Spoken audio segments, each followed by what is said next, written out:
Bonjour Cyril. Salut Ben. Je pense que les abonnés t'attendaient depuis très très longtemps, parce que la dernière fois qu'on a tourné sur la chaîne, je pense que ça devait être il y a à peu près 1 an ou 6 mois, 7 mois. C'était en janvier. Et oui, donc plus d'1 an en fait. Ouais, plus d'1 an. Et on était censé faire le suivi de tout ton parcours, en fait on les a complètement laissés tomber.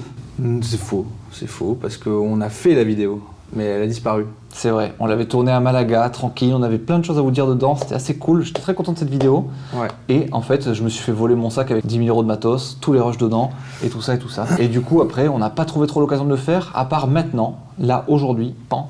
Exactement. On va pouvoir faire le bilan. Alors Cyril, on est où là? On est où là? Dans cette pièce? Ouais, c'est quoi cet endroit et tout, parce que c'est important pour la suite de l'histoire. Ici, on est dans une exposition qui s'appelle Optimistic Birds. C'est une expo qui se déroule à Pouche. C'est là où je travaille, c'est une tour de 16 étages où on est 170 artistes. Et j'ai chopé un atelier dans cette tour, voilà, au 7e étage. Je travaille ici tous les jours depuis le mois d'octobre. Mais tu travailles, mais pas en tant que codeur du coup. Ah bah non, oui, non. Pourquoi je coderais? Je te demandais où est-ce qu'on était, c'est parce que cet endroit a un lien bien particulier avec l'histoire qu'on va raconter aujourd'hui. Oui, donc alors Cyril, tu as fini le wagon du coup l'an dernier. Ouais. Autour de janvier? Non, autour de mars? Non. Ah non, j'ai... Il y a 2 ans, non? J'ai fini le wagon il y a 2 ans en fait. Ouais. Ok, donc on a fait la mission ensemble, t'as eu des trucs, etc. T'as fait plein de choses. Ouais. T'as fait une mission assez importante aussi en autonomie avec un de tes potes. Exactement. Et ben c'était là, on s'était arrêté là, Exactement. Dernier épisode. Mais on l'avait pas raconté On ça. l'avait pas raconté. Mais en gros, en quelques mots, ça s'est très bien passé. Ça s'est très bien passé, ouais. C'était le site Booker. C'était le site Booker, une plateforme qui met en relation des influenceurs et des place owners qui ont des hôtels, des restaurants, voilà. Donc ok. Cette mission, c'était une mission en Vue Nuxt, il me semble. Toi, tu as fait le front de cette mission. Exactement. Et tu avais un collègue qui faisait le bac, lui. Exactement. Le bac en Ruby. Exactement, exactement. Donc j'ai recruté un collègue du wagon pour qu'il fasse le bac et moi j'ai fait tout le front. Et ça s'est super bien passé. Okay. Et voilà, la mission devait durer 1 mois et demi initialement et ça a duré 3 mois et demi parce que les aléas des premières missions en autonomie, quoi. Parce que par rapport aux autres, tu m'as vraiment lâché dans la nature cette fois-ci. J'étais vraiment solo, quoi. C'était ultra formateur. J'ai fait toutes les erreurs. Toutes les erreurs, tous les trucs, tous les pièges dans lesquels il ne faut pas tomber, je suis tombé dedans. Classique, mais non, ça a été hyper formateur. La cliente est ravie. Moi, j'étais ravi parce que j'ai gagné du blé, bien comme il faut. Ensuite, j'ai rebossé dessus, j'ai fait une V2 quelques mois après. En fait, ça m'a occupé jusqu'à septembre à peu près, septembre 2020. Et ensuite, j'ai enchaîné avec une autre mission. Qui m'a duré un petit mois, tout le mois de septembre. Pas du tout la même techno, je suis passé sur WordPress et c'était bien parce que c'était du WordPress from scratch.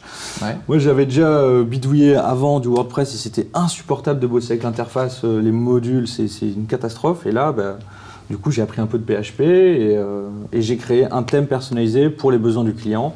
Et franchement, pour moi qui fait pas de bac du tout, c'est trop bien en fait, c'est un outil surpuissant quand tu le gères comme ça, je pense. Moi je suis un défenseur de WordPress, hein. Il y a beaucoup de détracteurs qui souvent jugent un peu à tort, quoi, parce qu'ils ont entendu que WordPress c'était une machine à plugins dégueulasse, pleine de failles, de sécurité, très lente et tout.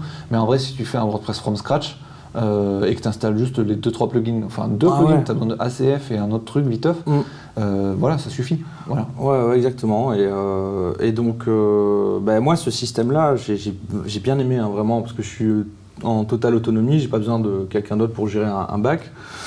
Et par la suite, j'aimerais poursuivre de travailler avec cette méthode-là. Ouais. Et donc, j'ai une mission qui est censée démarrer depuis le mois de novembre, refaire le site internet d'une salle de concert, c'est une SMAC je crois même, c'est une petite moyenne salle de concert. C'est un beau projet, le devis est validé, tout ça, ça va me permettre de rebosser avec Matei. Mais malheureusement, le boulot ne démarre pas parce que la chargée de projet a beaucoup de problèmes. Voilà, Ok. Ça fait combien de temps que tu n'as pas codé? J'ai pas codé depuis novembre, je dirais. Depuis novembre. On est en mars, ça fait 6 mois. Ok, et t'as pas peur de tout avoir oublié, d'être plus à la page, tout ça? Eh ben non, je pense pas, parce que j'ai déjà eu peur dans les périodes après ma première grosse mission. Là, j'ai fait une pause de 2 mois et demi, où vraiment j'ai touché à rien. Et j'étais un peu terrifié à l'idée de rebosser sur la V2. Et en fait, tout est revenu comme ça. Il suffit de se dérouiller, puis après c'est bon, quoi. Ouais, c'est une bonne mentalité à avoir. Il faut le garder en tête que oui, effectivement, moi-même, il y a des projets que j'ai fait il y a des années, sur des technologies d'il y a des années, j'ai l'impression de tout avoir oublié, mais bon, tu retrouves vite la place dans tes chaussures, quoi. Ouais, alors ça va peut-être sembler un peu arrogant de dire ça, mais ce que je te disais tout à l'heure, moi j'ai l'impression que les bases du métier, je les ai download, quoi. Je les ai acquis et maintenant je me sens capable, quoi, de développer, quoi, ou de coder, je sais pas. Il y a plein de gens qui disent que quand t'es juste front, t'es pas développeur, mais bon, c'est encore. Non, j'ai pas peur du tout. Ok. Et je suis hyper content de cette aventure depuis. Ouais. Tu regrettes pas d'avoir fait cette formation du wagon il y a 2 ans là? Mais non. Même si t'as pas travaillé non-stop. Ouais, complètement. Depuis. Ça a été un super objectif pendant 1 an, je veux dire, après la sortie du wagon. Là, je me suis quand même consacré à ça, quoi. J'ai pas bossé à temps plein, mais c'était au centre de ma vie. Là, ça l'est un peu moins parce que j'ai trouvé un atelier à Paris. J'ai plus d'expos, je fais plus de rencontres, j'ai beaucoup d'actualités en ce moment. Donc, en fait, ta vie d'artiste prend le dessus, mais naturellement parce que tu te laisses guider par les opportunités et les occasions. Exactement. Et il y en a énormément en ce moment voilà, dans ta vie d'artiste, en fait. Exactement. Et si j'ai d'autres opportunités qui se présentent dans le développement, peut-être que je m'en saisirai aussi. Après, il y a la crise aussi peut-être, parce qu'il y a un moment où j'ai quand même j'ai un petit moment de panique vers novembre où j'avais plus de rentrée d'argent. Et j'arrivais sur la fin de mon pactole, quoi. Et là, j'ai passé des entretiens, j'ai essayé, mais ça, c'est quand même un détail important à noter. Enfin, je voulais bosser à ce moment-là, quoi, mais j'étais pas pris parce que finalement, les réponses que j'avais tout le temps, c'est « on veut des seniors ». Ah oui, toi aussi, t'as eu ça. Ouais, j'ai eu ça, clairement. Franchement, j'ai dû passer 5 entretiens, un truc comme ça, quoi. D'accord. Mais bon, j'étais pas investi à 100% dans la recherche de missions, quoi. Genre. Parce que t'avais cet atelier à côté dans lequel t'allais travailler tous les jours. Ouais. D'accord. Donc ça c'est bien. T'étais un peu au pied au mur au niveau de thunes. Ah ouais, total. Mais t'avais quand même cet atelier qui t'occupait trop et que c'était trop palpitant. Et puis ici, je réussissais à vendre une petite pièce par-ci par-là, ce qui fait que ça me maintenait à flot. Et... Donc j'étais pas encore dans l'urgence. Si j'avais été dans l'urgence financière, je me serais mis à décarcasser. Décarcasser. Ouais. Alors voilà, je sais pas si c'est à cause du Covid, peut-être qu'il y a moins de jeunes projets qui démarrent et où un jeune développeur peut se lancer dans l'aventure. Je sais pas. Ok, ouais. Moi je pense qu'aujourd'hui les gens pour t'embaucher ils attendent une chose. Enfin j'y pense beaucoup en ce moment, j'essaie de comprendre et j'essaie moi de me dire, de placer l'échelon à chaque fois. Qu'est-ce qui me fera embaucher quelqu'un? Quelle preuve me fera embaucher quelqu'un? Et c'est effectivement peut-être de voir que le gars tout seul, il peut monter un projet tout seul, entier. Ouais. Alors, c'est pas être full stack, c'est pas ce que j'appelle full stack, tu sais quand même faire une petite base de données, une petite API que tu sais bidouiller, une API, etc. Donc oui, tu as un tout petit peu de base en back, mais parce que tu as fait un tout petit peu de Ruby ou ce genre de bail, etc. Et en gros, tu sais aussi faire le front de ce truc-là. Moi, un gars qui sait faire les deux comme ça, un gars qui sait faire un projet de A à Z, qui sait écouter mon besoin et qui sait le faire, là, je l'embauche. Et ça, t'as pas besoin d'être un senior full stack, quoi que ce soit. Tu as juste besoin d'avoir fait 1 ou 2 projets logiques. Réponse à un truc fonctionnel, voilà, un truc qui marche, que tu as fait et que tu as fait sur ton temps libre. Je pense, c'est ça. Et en mode vitrine, regardez, c'est ce que je peux faire. Donc, vitrine. Sur ton temps libre, pas forcément, ça peut être une mission, un truc comme ça, bien sûr. Mais si tu n'en as pas de mission, tu vois, essaie de faire un site fonctionnel qui a une idée et qui remplit une mission et qui montre un peu l'éventail de techno que tu maîtrises. Ah non, c'est une super idée ça. Parce que front tout court, vraiment front pur et dur, genre tout court, on ne saura pas vraiment votre degré de jugeote, votre degré de ce que vous êtes capable de faire. Et on ne saura pas non plus si vous êtes capable de comprendre les bacs avec qui vous allez travailler parce que vous n'avez pas fait de système comme ça. On ne sait pas si vous avez branché une API et tout, machin. Donc du coup, voilà. Les fronts tout court, Zob. Ceux qui font que de l'intégration HTML, CSS, déjà, c'est clairement pas assez. Ensuite, connaître un framework JS aujourd'hui, c'est essentiel. Et voilà, connaître ce petit bout de bac là pour brancher des trucs, pour créer des petites API et répondre à des besoins primaires. Voilà, pour moi, c'est ça le package essentiel aujourd'hui à un codeur front-end.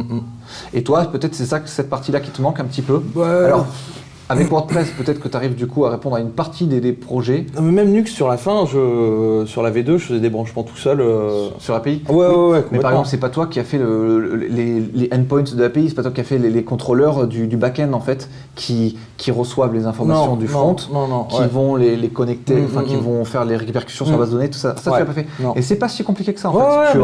Tu aurais pu t'en sortir. Il me semble que je l'ai fait sur la fin en plus. Peut-être. Oui, si. Peut-être. Mais voilà, faire un projet from scratch comme ça, de A à Z, où c'est toi qui as tout fait, le petit back et le petit front, voilà. Complètement. C'est ça, moi, que je dirais aujourd'hui. Oui, je pousse un peu la réflexion là-dessus parce que je reçois sans cesse des mails, et puis par rapport à la situation actuelle, qui fait qu'il y a énormément de juniors qui se retrouvent dans le caca, qui sortent de formation, parce qu'aussi les formations, c'est des usines à junior, ça produit junior, vous arrivez comme ça, vous êtes tous ensemble sur le marché au même moment, et vous sortez tous avec clairement pas assez de skills. Et donc je me demande en permanence, c'est quoi la trousse à outils nécessaire à avoir pour qu'on puisse un peu considérer votre demande, et voilà, j'essaie de vous en livrer une version aujourd'hui et tout. Voilà. Cyril, est-ce que tu as l'impression que ça t'a changé un peu en toi, le fait d'avoir ce skill-là, le fait de savoir qu'à tout moment, si jamais ça capote ce que tu fais ici ou des trucs comme ça, tu peux switcher sur un métier. Est-ce que ça te donne une sorte de légèreté supplémentaire que tu n'avais peut-être pas avant ou pas? Non, parce que le seul moment où je me sens léger, c'est quand vraiment j'ai une mission, j'ai un contrat et je sais que je vais toucher la thune derrière. Enfin, c'est pas que je pense qu'à la thune, mais c'est. Non, mais oui, il faut remplir le frigo. Voilà, c'est à ce moment-là, en fait, c'est quand tu es payé pour ce que tu fais que tu te sens bien. Après, c'est toujours le métier de freelance, donc comme on le dit toujours, tu sais pas si demain on va te rappeler, si tu vas avoir une mission dans 2 mois. Ça reste stressant, quoi, un petit peu, quoi. Mais ça me stresse pas plus que d'habitude. Alors certes, oui, je me dis bon. Si c'est la catastrophe, j'ai un métier, quoi. Ouais, d'accord. J'ai un métier qui peut bien payer. Mais ça t'a pas changé la confiance en toi profonde Non. Quand j'ai une mission, je me sens comme un king, quoi. C'est parce que tu bosses, tu fais de l'argent, tu as besoin d'accomplir un truc. C'est bien, mais en dehors des temps où tu as de la mission, non, tu retournes un peu dans l'insécurité, quoi. Mais ça va. Maintenant que ça fait 2 ans que c'est passé, tu vois, peut-être que humainement, peut-être que toi, ça t'a changé des petits trucs dans la tête. Est-ce que ça t'a vraiment impacté dans la façon d'envisager l'apprentissage ? Ouais, l'apprentissage, et puis même dans la façon de ce que toi, t'es capable de faire, en fait. Oui, ça me conforte dans l'idée que, vraiment, c'est un peu bateau ce que je vais dire, mais on peut faire ce qu'on veut, quoi. Vraiment, avec un minimum de compétences dans un domaine... si tu t'y mets sérieusement, donc c'est pour ça que j'insiste je parle beaucoup avec des abonnés qui me demandent le présentiel, tout ça. Pour moi, c'est hyper important, quoi. Ça, c'est le fait d'avoir été 2 mois à fond, ça, en présentiel, ça te permet de switcher d'évoluer, tu vois. Oui, d'accord. Le présentiel, juste parce que tu as des gens qui te demandent est-ce que le wagon en présentiel ou alors une autre formation style... En téléprésentiel. Style Hacking Project, etc., qui sont plus à distance, il me semble, ou alors O'Clock qui est aussi à distance. Mais ça, moi, j'y crois moins. Mais O'Clock, tu as quand même la présence tous les jours, tu as l'appel, enfin, tu es dans des vraies classes, mais elles sont virtuelles, juste. Ah oui, mais peut-être que ça marche, ça aussi. Donc, pour moi, ça va. Mais quoique, non, je suis sûr que tu peux te décrocher, tu peux te désintéresser. Si tu es un peu foufou, rêveur... Tu peux très bien faire semblant d'être là. Donc pour toi, le présentiel, c'est important. Pour moi, ça me semble être indispensable. En tout cas, pour ma personnalité, ça fonctionnait, quoi. D'accord. Et donc, sachant ça, je me dis, c'est quand même fou, ce genre de camp d'entraînement où pendant 2 mois, tu vas faire qu'un seul truc, qu'une activité. Et je pense qu'on peut faire des miracles avec ce genre de truc. Pas forcément tout de suite, mais... C'est-à-dire que le niveau, je le répète aussi, j'avais un niveau assez faible, mais au moins, ça m'a mis une étincelle de fou, ça m'a motivé et j'ai pu remplir des missions de A à Z, des missions costauds, quoi. Oui, et voilà, et encore une fois, il y a énormément de haters de ce genre de formation. Moi, je m'en fous, je suis neutre dans cette histoire, je suis ni pour ni contre. On est neutre, mais il y a beaucoup de haters qui disent au bout de 2 mois, t'es pas un codeur, t'es une merde. C'est vrai, non mais c'est vrai, littéralement, tu sors de ce truc, t'es une merde. C'est vrai, complètement. Mais, reste qu'aujourd'hui, dans le... Comment dire ? Il y a des missions pour les niveaux merde. Il y a un peu de taf pour il y a du taf pour tous les niveaux, il y en a un peu pour les niveaux merde. Et en faisant une première mission niveau merde, tu passes moyenne merde, après mec ok, après machin, et puis voilà, ça peut aller très vite en fait. Donc pour répondre à ça, je pense qu'on peut tout faire. Avec des camps d'entraînement comme ça, on peut tout faire. Même dans d'autres corps de métier, je pense qu'on peut se reconvertir. Moi, ce que j'aimerais trop, par exemple, c'est à titre personnel, un bootcamp de 2 mois comme ça en cuisine. Ah ouais, juste, bien sûr. Mais c'est sûr que tu sors les fondements de la cuisine, tu sais, genre toutes les techniques de cuisson de chaque truc, de découpage et de tout, pour tout. Exactement, ouais. Je vais le faire chez moi, tu sais bien. J'ai l'énorme bouquin là que c'est Alex, comment il s'appelle, le youtubeur français? Je sais plus, mais Alex Cooking ou je sais pas quoi là. Il a parlé d'un gros bouquin comme ça, je vais me le bouffer, etc. en 2 mois, ça va être trop cool. Mais ouais, j'aimerais bien. Non, mais imagine-toi faire un vrai camp d'entraînement de 2 mois de cuisine. Mais je suis sûr que c'est. Faudrait que je voie avec Pôle emploi si jamais. Enfin bon, pour l'instant, je suis en CDI donc je peux pas trop faire ça. Mais si j'arrête ce CDI un jour, je toucherai le chômage. Et donc peut-être que je pourrais demander à Pôle emploi de me financer une formation de cuisine. Ouais, voilà, tout ça pour sortir du milieu du code, dans tous les domaines. Moi, je pense que c'est vraiment ma philosophie et ce que je peux retenir de toute cette aventure, quoi. C'est que, quel que soit le domaine, en bossant comme un fou, comme ça, sur des périodes concentrées, tu peux arriver à des miracles, je pense. Trop bien, trop bien. Et du coup, en bossant comme un fou, la transition est toute trouvée parce que, genre, tu fais pas de code aujourd'hui, enfin pas trop, et tu viens faire ton art. Et justement, les gens qui nous regardent savent peut-être pas trop à quoi ça consiste en fait une vie d'artiste qui bosse comme un fou, parce que je te vois bosser comme un fou. C'est quoi un peu ton quotidien alors du coup en ce moment? Je me lève tôt maintenant, tout le temps. Ouais, c'est vrai, tu m'as choqué. T'as vu?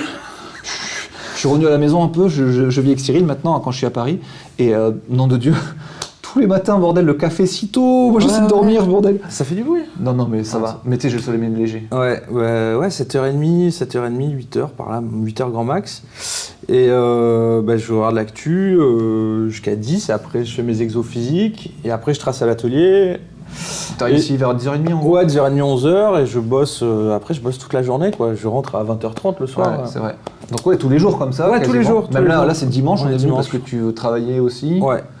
Et qu'est-ce que tu fais ici? C'est quoi ton... Depuis que je suis là, je fais que de la céramque. J'ai créé une agence de mannequins de Grenouille que je déploie dans des expositions. Je fais des chiens, je suis portraitiste de chiens. On me commande le portrait de chien en faïence, des sculptures de chiens. En céramique Ouais. J'ai plein de casquettes en ce moment. Je fais de la vaisselle, je vais faire du mobilier. Voilà, j'ai plein de commandes. Et ce qui est fou ici, c'est que je rencontre tout un tas d'autres artistes, et ce qui n'était pas le cas avant. Ouais. Et c'est ça aussi, on peut dire merci à cette formation, parce que pourquoi j'ai pris un atelier ici? Parce que j'ai eu un petit peu plus de thunes, ce qui m'a permis de me lancer ici, d'assumer un loyer en plus de mon loyer là où j'habite. Maintenant, je paye un atelier. Voilà. Un atelier, c'est une méga aubaine aussi, parce qu'il n'est pas trop cher. Il est pas super cher. C'est un super bon plan, quoi. Ouais, c'est un super bon plan. Mais sans la thune que je m'étais fait l'an dernier... T'aurais jamais pu. Bah non, Même j'aurais eu peur, je crois. C'est un peu effrayant. Ouais. Là, je me dis, si c'est la merde, je peux quand même trouver des solutions pour assumer ce loyer supplémentaire. Oui. Maintenant que tu sais que tu peux faire un peu de développement pour faire du gras. Non, mais clairement, ça aussi, c'est un truc...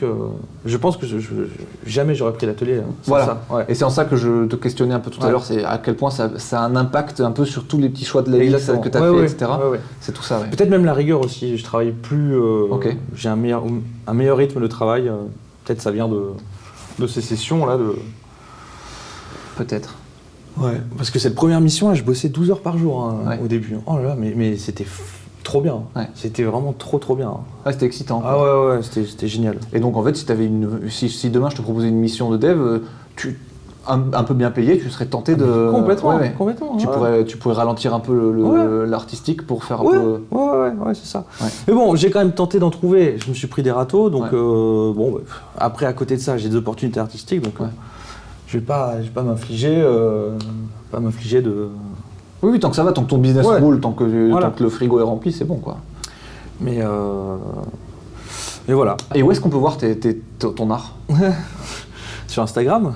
Sur Instagram, c'est ton réseau de prédilection. Franchement, alors là, ça a peut-être passé pour un sgeg, mais vraiment, se faire des sites internet, les gens vont pas regarder nos sites internet. Je suis d'accord. On est d'accord. Donc, je lisais un article de je sais plus qui, je sais plus où et je ne sais plus quoi récemment, donc super pour le contexte. Non mais en gros qui disait que le web, certes il y a de plus en plus de gens dessus, il y a de plus en plus de gens qui vont sur internet, cependant le nombre de sites consultés, le nombre de sites différents consultés par les gens diminue mais drastiquement. Et en fait, on en arrive à t'as Netflix, t'as YouTube, t'as Twitter, machin, et c'est tout quoi. Et donc clairement aujourd'hui, maintenant, tout doit passer par ces plateformes-là quoi. Et d'avoir un site perso pour présenter ton art, personne ne va aller dessus, tout le monde s'en branle quoi. Ouais.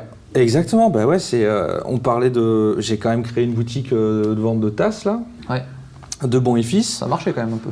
Mais non, ça n'a pas marché parce que j'ai vendu 3 tasses directement sur ce site. Et tout le reste, je l'ai vendu soit à des gens qui voient mes pièces sur Instagram, soit qui viennent à l'atelier et qui m'en achètent.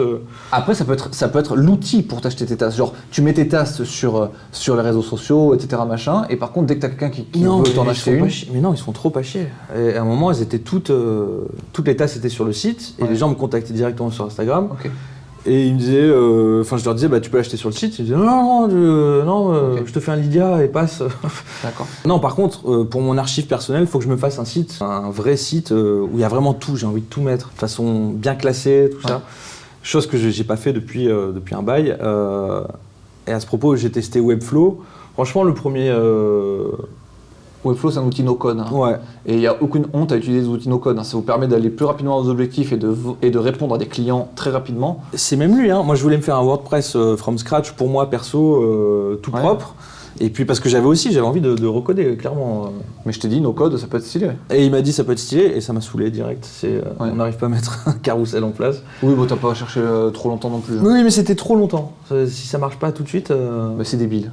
C'est débile. Parfois, un outil, il faut un tout petit peu... Oui, mais je sais le faire from scratch. T'es un singe. Ouais, non, c'est un singe. Enfin voilà, donc oui, je pourrais me faire des sites, mais Instagram fonctionne beaucoup trop bien pour le moment. Quoi. Alors, je lisais aussi, à cause du NFT, cette technologie pour vendre à ses heures, etc., t'as énormément... Enfin, tous les artistes qui étaient sur Instagram, là, commencent à tous débouler sur Twitter, en fait. Donc peut-être que le NFT va créer un mouvement d'artistes sur Twitter. Je comprends pas Mais parce qu'en fait, sur Instagram, les gens disent link in bio. Tu vois, si tu veux acheter un NFT, tu dis link in bio et personne n'a ton link in bio pour cliquer sur le truc. Le chemin est trop long. Il est trop long. Donc du coup, tu as plein d'artistes qui viennent direct sur Twitter et qui mettent le link associé à l'image et basta. Et du coup, ça ramène un peu une communauté d'artistes sur Twitter. Et donc peut-être qu'il y a une sorte d'exode qui se dirige vers Twitter aussi. Je vais me mettre à poster sur Twitter, moi, mes pièces. Comme ça, vous pourrez voir autrement que sur Instagram, quoi. Je vous mets le lien du Twitter de Cyril sur sa tête, là, et dans la description. Comme ça, vous pouvez aller checker son travail si vous voulez. Et sur Insta, sinon. Sur Insta, je publie quotidiennement toutes mes avancées. Fabuleux. Bon, merci beaucoup. Je crois qu'on a fait le tour, globalement. Merci. J'espère que les gens ne sont pas trop déçus, vont pas être blasés, mais il faut comprendre ma position. En fait, je suis pas dans la reconversion à 100%. C'était une stratégie d'adaptation à une situation. Il n'y a aucune obligation de toute façon. Tant que tu n'as pas la haine contre ton truc, tant que tu ne dis pas « j'ai fait cette formation pour rien », etc. Non, si tu continues de trouver que c'est du bon, c'est bon. Non, c'était trop bien. Encore une fois, ces formations ne réussissent pas à tout le monde. Il y a des gens qui, par contre, ne font rien après. Et eux, ils ont le seum parce qu'ils voulaient vraiment faire quelque chose, mais ça arrive aussi. Il y a un peu de tous les profils. Et il y en a qui s'en sortent, qui en font des choses très bien et tout. Voilà, le parcours de Cyril, en tout cas, c'était celui-ci. Toujours codeur, mais sans mission pour l'instant, et les couilles parce que tu as autre chose à faire. Exactement. C'est ça en résumé. C'est ça, complètement. Voilà. Et bientôt... l'adaptation, il faut s'adapter, tout le temps. Ok, très bien. J'avais une mission à proposer, mais je vais la filer à quelqu'un d'autre, je pense. Être heureux et pas se forcer, quoi, vraiment. Et puis même... reconnaître quand on abandonne ou quoi que ce soit, mais... Ouais, mais t'as pas abandonné là pour l'instant. Non, pas du tout, non. Si vous avez des questions, bien sûr, vous les posez dans les commentaires. Cyril passe quand même assez souvent dans les commentaires, et puis si jamais c'est une question qui arrive 6 mois plus tard, moi je la vois passer, je lui envoie dans les réseaux, et puis lui revient répondre par derrière. Donc n'hésitez surtout pas. N'hésitez pas à le suivre du coup sur Twitter, sur Insta, pour lui poser des questions aussi si vous en avez pour lui. Et puis par contre, moi, ne me posez pas de questions, s'il vous plaît, foutez-moi la paix. Merci beaucoup. Non, je rigole. Mais en vrai, les questions sont trop longues. En fait, je réponds pas individuellement aux personnes parce que c'est des questions sur la vie, sur... Moi, je réponds encore parce qu'il y a quelques personnes, ça prend pas beaucoup de temps de répondre pour moi parce que c'est pas assailli, quoi. Donc, Merci à tous. Merci à tous. À bientôt. On fera une autre vidéo quand même, un de ces 4. Quelle est la prochaine étape ? Qu'est-ce qui justifierait une autre vidéo du coup ? Première grosse exposition artistique, la grosse consécration artistique, ou alors le prochain grosse mission. Dès que j'ai une mission, bien sûr qu'on fait une vidéo. De toute façon, j'ai l'impression que vous appréciez Cyril désormais et vous me posez souvent des questions par rapport à ce qu'il devient, etc. Vous vous demandez des nouvelles, donc aussi longtemps que vous me demanderez des nouvelles de Cyril, il y aura des vidéos qui reviendront. Exactement, voilà. Parfait.